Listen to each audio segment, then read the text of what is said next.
situations. Menteri Katanat PHE ubaran ing Tongkhar ulayathu baminswa bun na kinong song ki bahap apo ka Greater Shillong Water Supply Scheme Phase 3 na kebentapan penbiang umdi mentakin yo ya ka umdi lingba ka Jal Jivan Mission.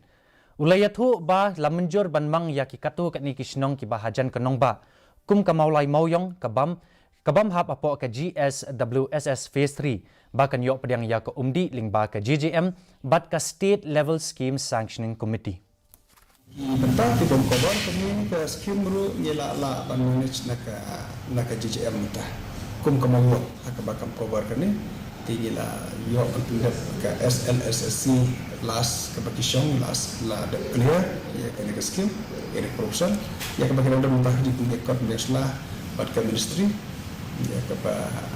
ni kerman ba version ini yo ban flow ini ba kod bat yo menteri yo ini ki badang mempat yo mempercover kami ke Greater Shillong Water Supply Scheme Phase 3 ini pandai nak kerja. Laraki mentakas ngi ya kaway na kijing